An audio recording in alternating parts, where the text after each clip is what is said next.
ॐ भूर्भुवस्वः तत्सवितुर्वरेण्यं भर्गो देवस्य धीमहि धियो यो नः प्रचोदयात्।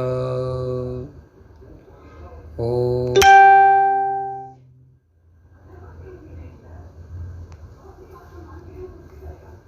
सभी को नमस्ते जी। आज की वार्ता, आज का समाचार, आज की समसामयिक की एक ऐसी घटना जो कश्मीर में पहले नहीं घटी है। पहली बार ही ऐसा हो रहा है कि सिख समुदाय की बेटी के ऊपर किसी ने अत्याचार किया है।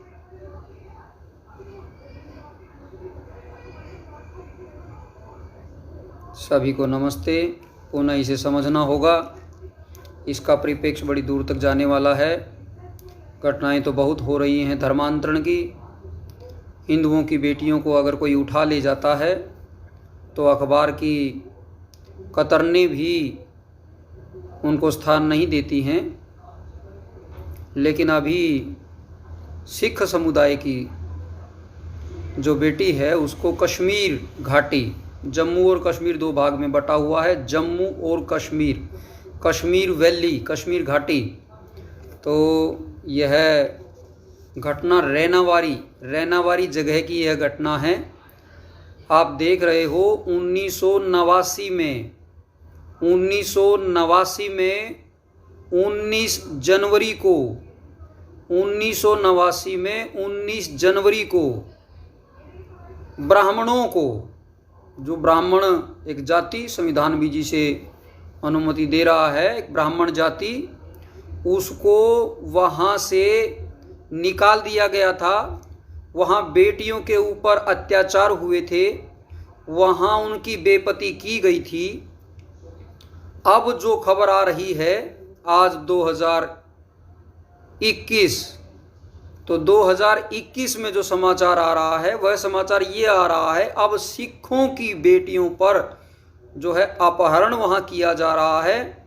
अपहरण करके उनका मतांतरण, जिसकी अनुमति संविधान देता है, और उसके बाद उनका बूढ़े लोगों के साथ, 2-2, 3-3 निकाह पढ़ चुके लोगों के साथ, जिनकी बेटियां भी उनकी उम्र की हैं, जिनको किडनैप किया गया है, उनके साथ उनका निकाह पढ़ दिया जाता है। यह घटना है। इस घटना का समझिए परिप्रेक्ष्य, और इस घटना का परिप्रेक्ष्य आप समझेंगे तो आप पाएंगे कि जो उमर अब्दुल्ला है, उमर अब्दुल्ला जो वहाँ के फारूक अब्दुल्ला के पुत्र हैं, उन्होंने कहा कि सिखों और मुसलमानों में विभेद करने वाला ये जो कदम है ये भयावह साबित होगा। यह उनकी स्टेटमेंट है। इसलिए वे कहते हैं कि तुरंत कार्रवाई कीजिए और जिसने अपराध किया है उसे दंडित किया जाना चाहिए। आप इस विषय को समझिए। अभी तक सिख और मुस्लिम एकता का, या आपस में जो गले में गले डाल के या इकट्ठे बिरयानी करके या अन्य प्रकार का एक प्रकल्प चल रहा था, तो उसके ऊपर जो है ये एक जिसको हमले के रूप में देखा जा रहा है।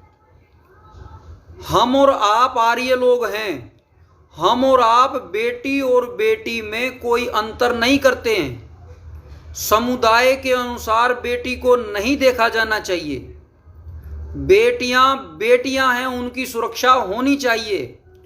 और जो समाज, जो देश बेटियों की सुरक्षा नहीं कर सकता है, वह अन्य लोगों के साथ तो न्याय कहां करता होगा। इसे आपको समझना पड़ेगा।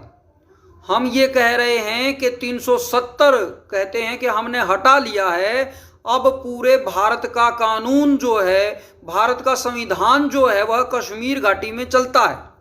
अगर कश्मीर घाटी में भारत का संविधान चलता है तो जो बेटी के बयान लिए गए हैं, बेटी के बयान बिना माता पिता की उपस्थिति के लिए लिए गए हैं, और मजिस्ट्रेट के सामने बयान करके सीधे ही जो किडनैपर है, या जो कहा गया कि उसके साथ उस निकाह हो गया है उसके साथ जो है भेज दिया गया है।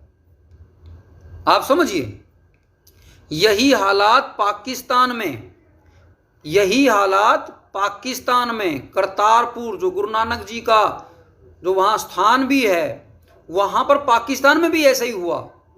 वहां भी ज्ञानी जी की लड़की को उठाया गया था। अफगानिस्तान में भी यही घटनाक्रम हुआ। इसीलिए CAA का एक कानून जो राष्ट्र के पक्ष में आया, तो वहां से सिखों को भारत में आकर के नागरिकता देने का, पाकिस्तान से भी सिख, हिंदू, जैन, बौद्ध, इनको नागरिकता देने का। कुछ लोगों ने यह विरोध करना प्रारंभ किया था कि मुसलमान को क्यों नहीं इसमें रखा गया। मुसलमान जब अपना देश बना चुके हैं, अब वहां कौन पीड़ित है? वे तो दूसरों को पीड़ा देने वाले शोषक हैं। तो ऐसे में ये किया गया था। लेकिन आप देखिए, इस प्रकार का परस्पर तरह तरह का विभेद जो है समाज में देखने में आ रहा है। हम पूरे भारतवर्ष के लिए एक भाव से नहीं विचार पाते हैं। तो अभी कश्मीर में यह घटनाक्रम हुआ है, तो यहां पर मनमीत और धनमीत दो बेटियों का जो समाचार प्राप्त हो रहा है, और इन बेटियों के समाचार में एक बेटी जो है घर वापस पहुंच गई है, लेकिन दूसरी बेटी जो है उसको कोर्ट के अंदर बयान होता है, और कोर्ट के अंदर जब बयान हो रहा है, माता पिता को न सौंप करके सीधे ही किडनैपर को सौंप दिया गया। और ये कहा गया है अब इसका मतांतरण हो चुका है, और कहते हैं कि भी अब वो 18 साल से बड़ी हो चुकी है। तो 18 साल से बड़ी हो गई है तो अब बालिग हो गई है, बालिग हो गई तो अब स्वतंत्र है मतांतरण के लिए और निकाह के लिए। यह भाव जो है वहां पर कोर्ट के माध्यम से दिखाई दिया गया। ऐसी घटनाएं आपको केरल के अंदर से भी मिली है, ऐसी घटनाएं आपको बंगाल में भी मिली हैं, आसाम में भी मिली, उत्तर प्रदेश में। और अभी अभी जो 1000 लोगों के धर्मांतरण की बात काफी व्यापक हो रही है, उसमें तो पूरा का पूरा माइंड वॉश, ब्रेन वॉश कर दिया जाता है। और ये ब्रेन वॉश का प्रारंभ कहां से होता है, हमें ईश्वर समझना है। तो ये श्रीनगर की बेटी का जो है मतांतरण होता है, वो पहले अपहरण होता है, फिर मतांतरण होता है, और फिर निकाह कर दिया जाता है। तो देखिए कितने अपराध एक साथ हो रहे हैं। और उन अपराधों को अगर कोर्ट कार्रवाई कचहरी के उस चक्कर के अंदर ये कर दिया गया कि ये तो न्यायोचित है और ये तो एक प्रकार से बिल्कुल सही है, जायज है, तो ये तो कुछ ऐसा हो गया कि जहां जिसका सामर्थ्य है, जहां जिसकी सत्ता है, वह व्यक्ति वैसा कर ले जाए। पर इस समय तो जम्मू और कश्मीर के अंदर हमारे माननीय राज्यपाल महोदय मनोज सिन्हा जी वहां पर उपस्थित हैं। तो मनोज सिन्हा जी डायरेक्ट अमित शाह जी जो हमारे गृह मंत्री हैं माननीय जी, उनको जो है रिपोर्ट करते हैं। तो ऐसे समय पर अब लोग ये कह रहे थे कि भारत की हर समस्या का समाधान जो है 370 को खत्म कर देना है, तो वो उसके बाद भी यही घटनाक्रम हो रहा है। यह घटनाक्रम तो ऐसा हुआ है जैसे पाकिस्तान के अंदर हुआ हो, यह ऐसा घटनाक्रम हुआ जैसे अफगानिस्तान के अंदर हुआ हो। क्या कश्मीर वैली अफगानिस्तान और पाकिस्तान बन गई है? पहले तो वहां पर ब्राह्मण कह करके ऐसा करके, हालांकि बेटे सबकी होती एक समान हमें माननी चाहिए, लेकिन जहां पर 6-6 साल की 7-7 साल की बेटियों के साथ निकाह पढ़ा जाता हो, यहां तो वो 18 साल की हो गई है। फिर हमारा आक्रोश जो वहां देखने में आ रहा है, पूरा का पूरा सिख समुदाय वहां इकट्ठा हुआ है। मैं ये मानता हूं यही आक्रोश 1989 में होना चाहिए था, जब हमारे ब्राह्मण जो भाई हैं उनकी बेटियों के साथ ऐसा हुआ। अगर पूरा भारत एक साथ खड़ा हो तो इस प्रकार का अपराध करने वालों पर लगाम लगाई जा सकती है।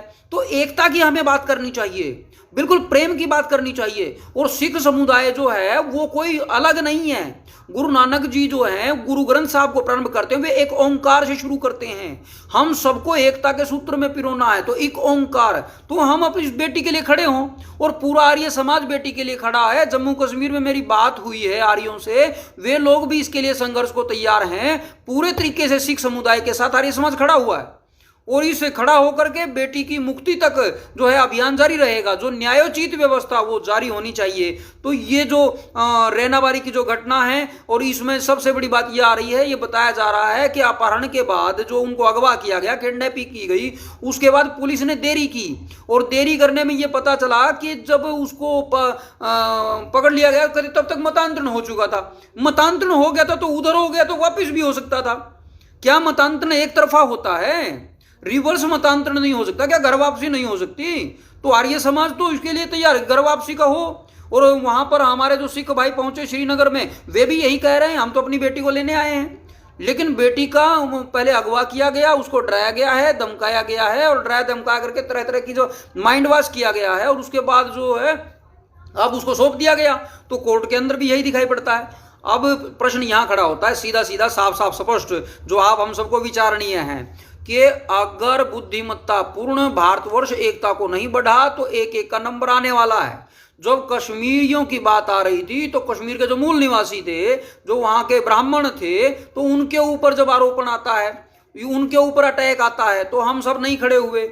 फिर बंगाल के अंदर कोई बात आती है तब हम खड़े नहीं होते, आसाम के अंदर कोई बात आती है तब हम खड़े नहीं होते, केरल के अंदर कोई बात आ रही है हम खड़े नहीं हो रहे, राजस्थान के अंदर वहां से भी एक घटनाक्रम आ रहा है, बेटी को उठा लिया गया, लेकिन बेटियों को बांटा जा रहा है कि ये सिख की बेटी है, ये हिंदू की बेटी है, ये मुसलमान की बेटी है, ये बौद्ध की बेटी है, ये जैन की बेटी है, ये जाट की बेटी है, ये यादव की बेटी है, ये इसकी बेटी है, उसकी बेटी है।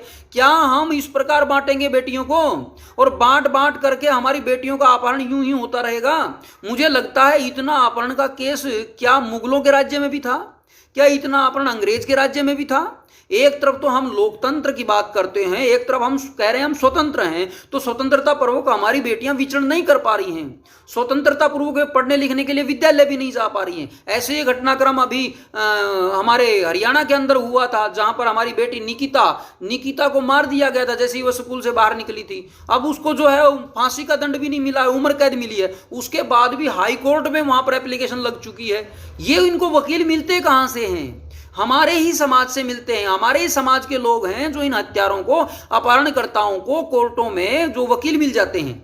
हमें इसके ऊपर लगाम लगाने की आवश्यकता, और ये विवेक से होगा या सरकारों की ओर से दबंगता होनी चाहिए। लेकिन एक बात बड़ी अच्छी नजर आई है जिसे हम सबको देखना चाहिए, और वो बात साफ और स्पष्ट है कि जो सिख समुदाय है वह एकदम खड़ा हो गया है, और अकाल तख्त के जो जत्थेदार हैं ज्ञानी हमारे हरप्रीत सिंह जी, उन्होंने भी बयान दिया और वहां पर सीधे सीधे वहां पहुंचे हैं। इसके बाद दिल्ली श्रोमणी गुरुद्वारा प्रबंधक कमेटी है, वहां से भी पहुंचे। तो इस प्रकार हमें हिंदुओं में नजर नहीं आता है कोई शंकराचार्य उसके ऊपर, कोई हमारे बड़े बड़े कथावाचक, बड़े बड़े प्रचारक इस प्रकार हमारी बेटियों के लिए कभी बोलते हुए हमें नजर नहीं आते हैं, लेकिन वहां बोल रहे। तो ये बात सीखने की है, जो बात सीखने की हमें सीखनी चाहिए और हमें साथ भी देना चाहिए। अभी तक भी कोई बड़े हिंदूवादी नेता का इस प्रकार से बयान कोई धार्मिक का नहीं आया है कि वो सॉलिडेरिटी जो है वो शो करें उनके साथ, और हम पूर्ण तरीके के साथ जो है सिख भाइयों के साथ खड़े हैं, और आर्य समाज जो है दृढ़ता पूर्वक हर बेटी की सुरक्षा के लिए